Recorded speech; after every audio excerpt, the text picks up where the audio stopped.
Bwana Yesu asifiwe sana.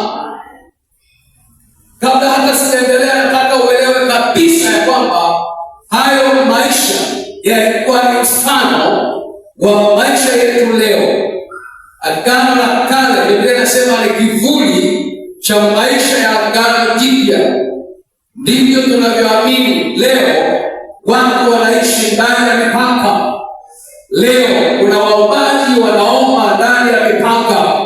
Leo kuna wahudumu na wahubiri wanahubiri ndani ya mipaka. Wamekatazwa kuvuka mipaka hiyo, na kuna wengine hata wamewekewa mipaka ya kiuchumi, kwamba utapata pesa lakini hautavuka mipaka hiyo. Kwamba wengine wamewekewa hata mipaka ya kiafya. Afya yako ina limitations ambazo hauwezi kuzivuka, na utakapotaka kuzivuka, kuna wale waliowekwa kusimamia hiyo mipaka, wanakurudisha, wanakuzuia usiendelee, wanakuzuia usifanikiwe. Katika jina la Yesu, Bwana wa majeshi leo atufungulie hiyo mipaka. Haleluya. Bwana Yesu asifiwe sana.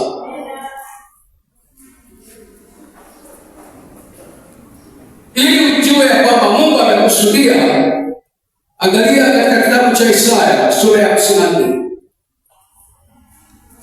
Isaya 54.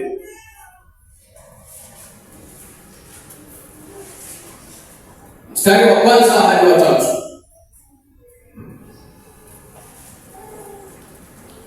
Tasoma. Nasema, imba wewe uliye tasa, wewe usiyezaa, paza sauti yako kwa kuimba, piga kelele, wewe usiyekuwa na utungu, maana watoto wake aliyeachwa ni wengi kuliko watoto wake yeye aliyeolewa. Nasema Bwana, panua mahali pa hema yako, na wayatandaze mapazia ya maskani yako, usiwakataze. Ongeza urefu wa kamba zako, vikaze vigingi vya hema yako, kwa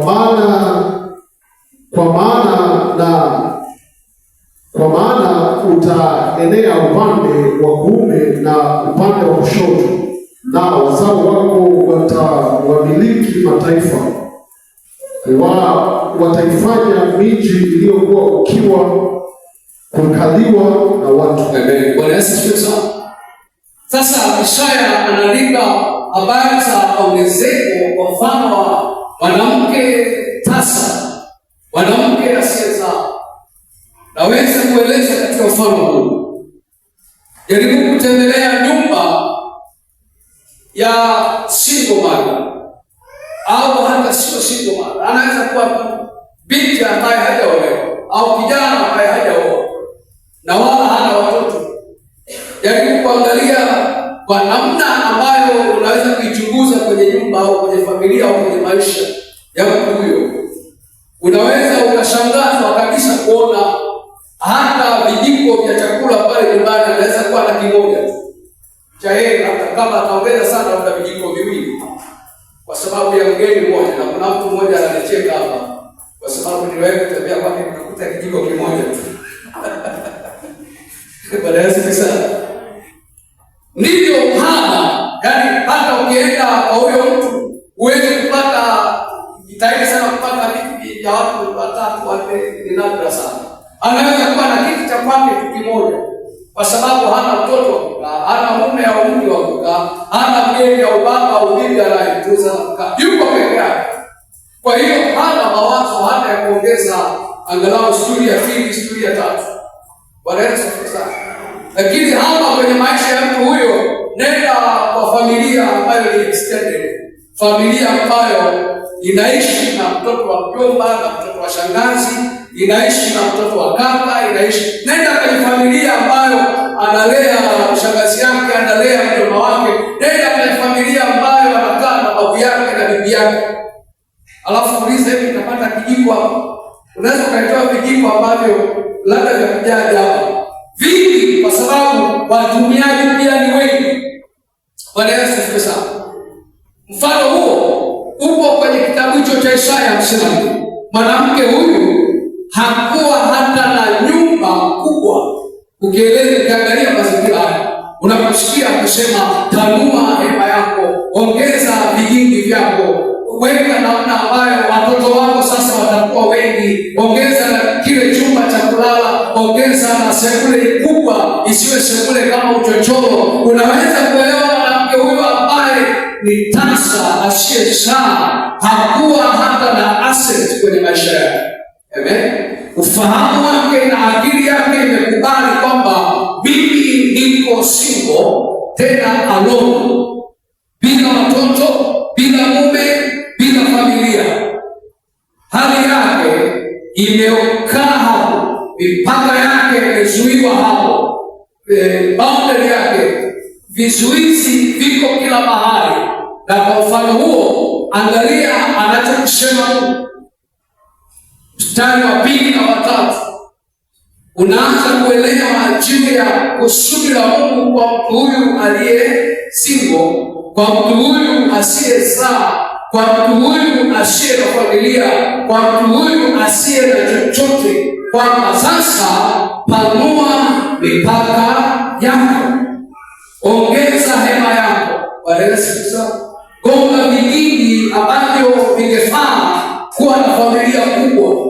Tengeneza mazingira ambayo sasa wale watakaofuatia watakuwa ni wengi. Ona maisha haya ya mipaka, ona maisha haya ya ufinyu, ona maisha haya ya uchache, tena usio wa kujitakia. Maana kuna mtu mwingine anaweza kuchagua kwamba mimi nataka maisha madogo, lakini kusudi la Mungu halikuwa hivyo. Kusudi la Mungu lilikuwa ni kuongezeka sana. Ndivyo alivyomwambia hata mwanamke yule wa kwanza Adamu, na mwanamke wa kwanza Hawa na mume wake Adamu, kwamba nenda mkazae na kuongezeka. Lakini angalia kuhusu kitabu cha Mwanzo sura ya 11 na 12, hasa 12. Mungu anamueleza Ibrahimu, anamwambia nitakuongeza, uzao wako utakuwa kama nyota za mbinguni au kama mchanga wa bahari. Mungu anajaribu kumwambia wanadamu, sikukuumba katika ufinyu, sikukuumba katika uchache. Mimi ni Mungu asiye na mipaka, yaani Mungu ambaye tunamwabudu sio Mungu wa mipaka, yaani Mungu ambaye tunamwabudu sio Mungu wa mazuio mbalimbali. Lakini kwa bahati mbaya, mwanadamu leo anaishi kwenye mipaka iliyo imara, kwenye dari iliyoshindiliwa vizuri sana, kwenye makomeo ambayo hawezi hata kupenyeza mkono akaangalau kuondoka na tunda kutoka nchi. Yuko pale amebanwa kwa namna isiyo sawasawa. Kwa hiyo Mungu anakusudia kufungua hiyo mipaka ili maisha ya wanadamu yawe katika kufanikiwa sana. Usisahau Mungu anaeleza katika kitabu hicho cha Kutoka kwa mifano ya Musa na mfalme Farao, akiwaambia wana wa Israeli kwamba hamtaenda mbali sana, na mtaabudu ndani ya nchi hii, na mtamtumikia huyo Mungu wenu ndani ya nchi hii, na mtatoa sadaka zenu ndani ya mipaka hii, na mtaimba nyimbo zenu za sifa ndani ya mipaka hii, na mtafanya chochote kwa ajili ya Mungu wenu ndani ya mipaka hii. Jambo ambalo Musa analigombea, Musa analikataa, anasema haitawezekana. Haleluya! Natamani mtu mmoja mchana wa leo aseme hivyo, haitawezekana kwa jina la Yesu. Sema hivyo, haitawezekana kwa jina la Yesu. Haleluya! Haitawezekana. Mungu ametuambia mwendo wa safari ndefu. Kwa nini tubaki kwenye hema ambayo hairuhusu hata kochi kuingia? Bwana Yesu sana. Kwa nini tuishi kwenye hema ambayo hairuhusu kitanda cha 6 kwa 6 kuingia? Mimi kwa peke yangu sasa, unajua kitanda cha 6 kwa 6 cha nini? Cha kazi gani?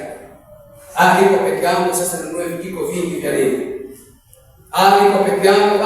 Wewe sikiliza, yaani ukianza kuelewa hivi ninacho kama unaishi kwenye eneo la uchache, anza kubadilika kuanzia sasa. Bwana Yesu asifiwe sana. Anza kufikiri kwa upya kwamba haya maisha sio yale ambayo Mungu amenipa. Nahitaji kuwa na nyongeza, nahitaji kuwa na ziada, nahitaji kupanua mipaka yangu, nahitaji kufungua kila ukuta ambao umesimama hapo ili kunizuia, nahitaji kufungua kila mlango ambao umenizuia nisitoke, kwa sababu ndilo kusudi la Mungu tufanikiwe. Bwana Yesu asifiwe sana. Unajua, kwa mfano tulie mfano wa maombi. Labda wengine wengi wanaomba kwa ajili ya afya, yaani wanaomba kwa ajili ya tatizo. Si ndio wengi wanavyoomba? Yaani kama una tatizo hauna sababu ya kuomba. Na hicho ni kitu kibaya sana. Kama kuna Mkristo hapa anasubiri apate shida ndipo aombe, hiyo ni changamoto kubwa au ni tatizo kubwa kwa huyo Mkristo. Maombi hayapo tu kwa ajili ya tatizo. Maombi yako kwa ajili ya future yako, kwa ajili ya mipango yako mikubwa, kwa ajili ya malengo yako makubwa, kwa ajili ya kesho yako. Maombi yako kwa ajili ya miaka yako 5 ijayo. Maombi yako kwa ajili ya miaka yako 10 ijayo. Yaani tunaomba sio kwa sababu ni wagonjwa, na wakati mwingine tunaomba kwa sababu tu tunampenda Mungu, kwa sababu maombi pia ni njia mojawapo ya ushirikiano kati ya sisi na Mungu. Ni sehemu na ni hatua muhimu ambayo tunamkaribia Mungu. Kwa hiyo hatusubiri magonjwa, hatusubiri kesi, hatusubiri mabaya ndipo tuingie kwenye maombi. La hasha, tunaomba kwa sababu ya ushirika wetu na Mungu, na tunaomba kwa sababu ya kesho yetu. Bwana Yesu asifiwe sana. Kesho yako ni imara kiasi gani? Ingia kwenye maombi. Mtu fulani anaanza kuomba kwa ajili ya miaka yake 5. Mtu mmoja amepata neema ya kwanza kufikiri miaka yake 5 ijayo labda atakuwa na kampuni kubwa ya kibiashara, au miaka yake 5, 10 ijayo labda atakuwa kwenye huduma fulani ambayo Mungu amemweka ya kiwango fulani kikubwa. Alafu baada ya kuona maono hayo, mtu anaingia kwenye nini? Kwenye maombi. Unapoanza kuomba unasikia katazo liko ndani kwamba wewe huwezi kushika Mungu. Amen.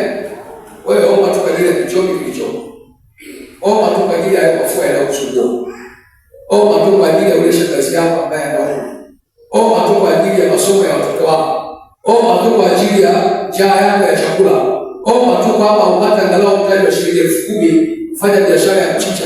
Omba tu. Yaani tayari unaanza kumshuhudia. Amen. Kule mbele ndani kule uliona kampuni kubwa, kule mbele uliona huduma kubwa, kule mbele uliona mafanikio makubwa. Unapoingia kwenye maombi unaambiwa usiombe kwa ajili ya jambo hilo. Umesahau kumwombea mke wako, umesahau kumwombea mume wako, umesahau kuombea watoto wako. Kwa hiyo unaanza kuzunguka tu hapa. Ukitaka kuombea mke wako unamwombea mtoto. Ukitaka mtoto unaombea sisi kitu gani? Vitu ambavyo tayari kutoka unazunguka tu hapa. Nani amepata? Maombi hayavuki. Maombi hayaendi kule kwenye jambo kubwa la ahadi ya kimungu. Maombi hayaendi kule ambako Mungu ndiko alikokusudia familia yako iwe. Sasa kwa sababu ya hiyo mipaka ambayo Farao amesema utadumu kwenye chumba hiki, kwenye mipaka ya nchi hii, wala hautaenda mbali sana, basi unabaki unaombea matatizo. Na ni kwa sababu matatizo hayaishi kwenye familia zetu. Ukitoka kwenye familia yako unaenda kwa familia ya kaka yako, unaombea familia ya kaka yako. Ukimaliza kabla hujaenda mbali, na wewe kichomi kimekuanza. Kwa hiyo kweli wewe ni muombaji, lakini maombi unayoyaomba ni yale yaliyo ndani ya chumba. Hivyo unanielewa tusema, kweli wewe ni muombaji na unafunga sana sawa, lakini unachokiombea ni kile ambacho hakiendi mbali na mipaka, hakiendi mbali sana, hakimalizi mwendo wa siku 3, kina